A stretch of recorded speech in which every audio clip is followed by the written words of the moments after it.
You're in an argument. The other person is getting louder, not because they have better evidence, because they have none. Intelligence isn't what you memorized in a classroom. It's hidden in the invisible habits of everyday conversation, and you can spot the difference in 30 seconds. We live in a world obsessed with measuring intelligence. IQ tests, grades, vocabulary. But the research says real intelligence has almost nothing to do with what you memorized in school. It shows up in behavior, in habits, in the way someone reacts the moment they're proven wrong.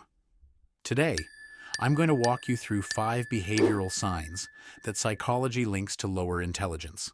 Signs most people completely ignore. Not so you can feel superior, so you can understand. Because understanding is what protects you. Trait number 1, black and white thinking. To a limited mind, everything must be either entirely good or entirely bad, completely right or completely wrong. Processing multi-layered information takes massive mental energy, so the brain protects itself by aggressively oversimplifying the world. Whenever you hear someone constantly using words like always, never, everyone, nobody, you're watching a mind shrink a complicated universe into easy, digestible pieces.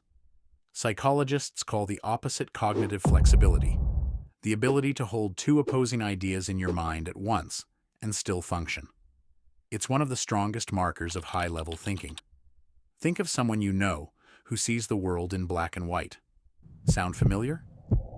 Trait number 2, confidence that has nothing to do with competence. In one famous study at Cornell University, researchers found that people who scored in the lowest percentiles on tests of logic and grammar consistently overestimated their own performance. They literally lacked the skills needed to recognize their own incompetence. Psychologists call this the Dunning-Kruger effect. True intelligence carries a healthy dose of self-doubt, because smart people know exactly how much they don't know.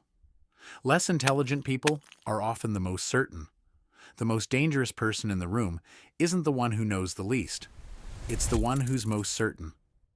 Trait number 3, emotions overriding reality.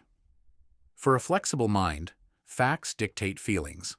If the facts change, the opinion changes. But for someone operating with lower intelligence, it's reversed.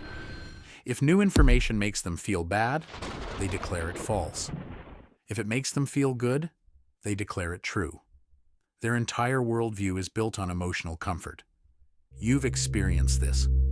You showed someone evidence, and they didn't engage with it at all. They just told you how it made them feel. That's not ignorance. That's a brain protecting its beliefs, like a permanent tattoo. Now, before the final 2 traits, I need you to think honestly. Have you ever exhausted your energy explaining something simple to someone, only to realize they weren't even trying to understand you? If that just made you think of someone, you already get the point. Drop a simple yes in the comments if you've seen these patterns in your own life. Trait number 4, hostility toward new information. An adaptable mind treats its beliefs like computer software. When a more accurate update comes along, the old system gets overwritten. But a rigid mind treats its beliefs like a permanent tattoo. Because their identity is tied to the few things they think they know, any new evidence feels like a personal attack. So they invent wild excuses to dismiss proven facts, rather than doing the hard work of changing their mind. The difference between intelligence and rigidity isn't being right. It's being willing to update. Trait number 5, the inability to handle constructive feedback. Real growth requires looking at your own flaws objectively. But when the ego is fragile, any gentle correction is perceived as a vicious attack. So instead of listening, they deflect, play the victim, or counterattack. Think about the last time you gave someone feedback. Did they say, "Good point"? Or did the room suddenly get cold? They can't separate their worth as a person from their performance on one specific task. So the lesson never lands. And that's where the real problem begins. But here's the thing. None of this is about walking around feeling superior. It's about protecting your peace. When you finally realize that the frustrating person in your life simply doesn't process information the way you do, you can stop wasting your energy. You can let go of the anger that comes from expecting rational behavior from an irrational source. True intelligence is knowing when to speak your mind, when to listen, and when to walk away. If this video changed how you see someone in your life, let me know in the comments, and follow for more psychology that changes how you see the world.